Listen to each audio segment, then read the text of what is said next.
That is an issue that we are all worried about because of the specific circumstances of South Africa, and it's most regrettable and most unfortunate. I think that the young people of South Africa do not know what happened before they gained their freedom. The whole of this continent stood behind South Africa. The whole of Africa stood behind South Africa to fight against apartheid. I remember all of us growing up as secondary school children, went on marches, we were part of the African Youth Command, we demonstrated, we boycotted classes and all that, all in the fight against apartheid. Indeed, for several of the countries where their citizens have been brutalized in South Africa, these are countries that were called frontline states that harbored the freedom fighters, of South Africa and gave them safe haven, gave them passports, to be able to avoid the clutches of the apartheid regime. And even Nigeria, even though not a neighbor of South Africa, was considered a frontline state because of the economic contribution that Nigeria did to the ANC to be able to liberate South Africa from apartheid. And so it is regrettable that the same people who fought against apartheid are being attacked in this way. The pictures we've seen are very horrible. As ECOWAS, we've issued a statement condemning what is happening. The unfortunate thing is this is not the first time. It keeps flaring up.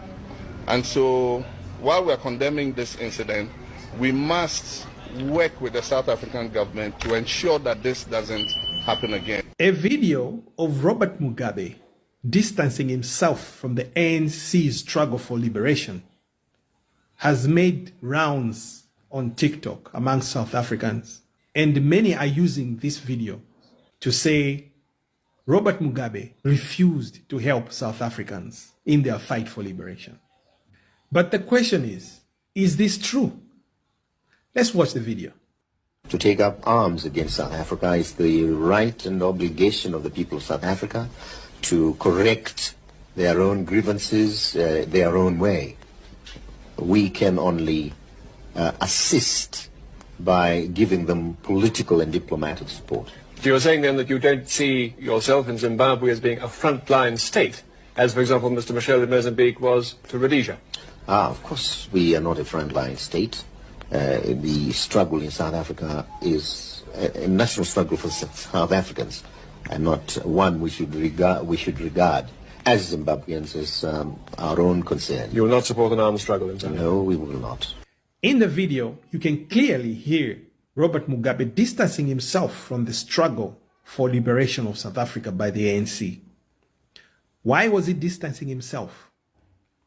Because Britain knew very well what Mugabe was capable of, because he had invested so much in the struggle for Zimbabwe and South Africa. Because remember, he was a member of the ANC before forming ZANU-PF, and the grievances of the ANC and the ZANU-PF were common in the sense that they were all fighting to get their land back from the white settlers.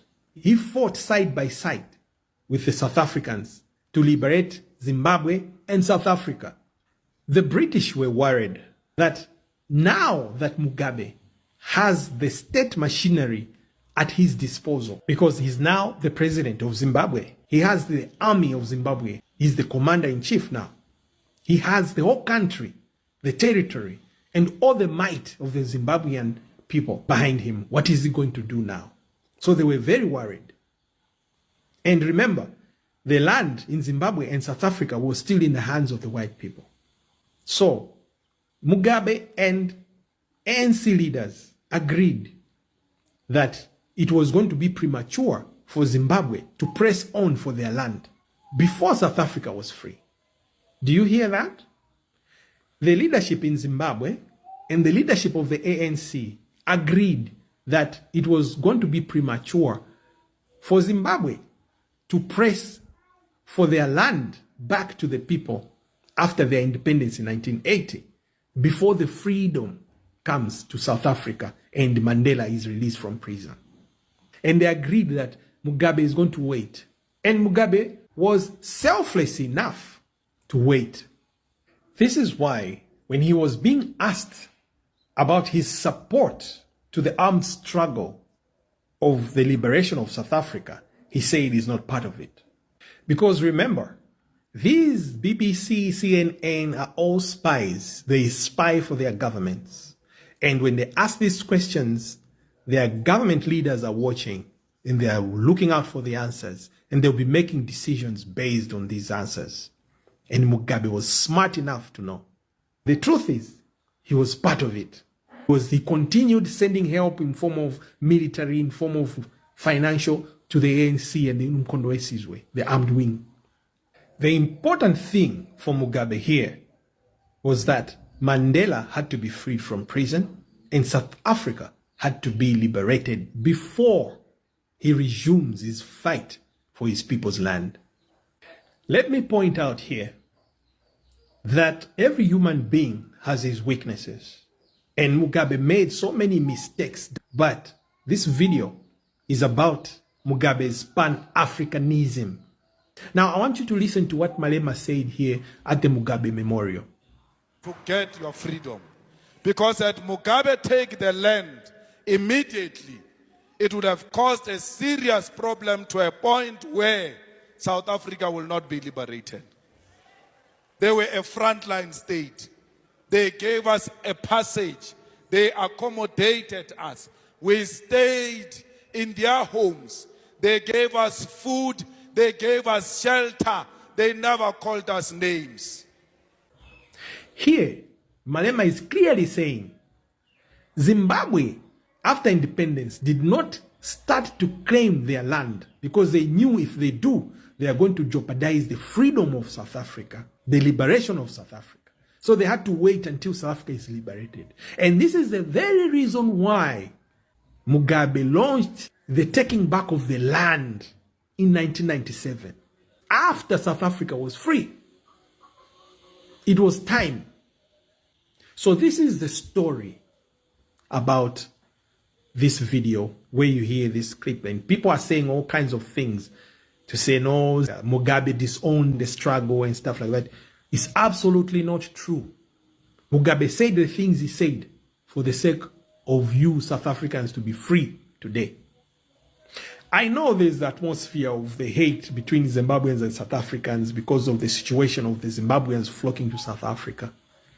But that cannot take away from the truth.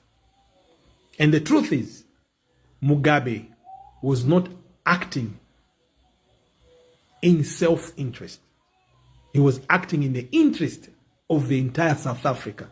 Because during that interview, if Mugabe showed that he was standing by the ANC's armed struggle for liberation of South Africa, it was going to change the course of history for South Africa. Because if he started asking for the land, you heard what Malema said. If he started claiming for the land, South Africa would not be free. Because they would say, look, these guys, if we free them, they're going to take the land. I thought I would share this. Have a good day.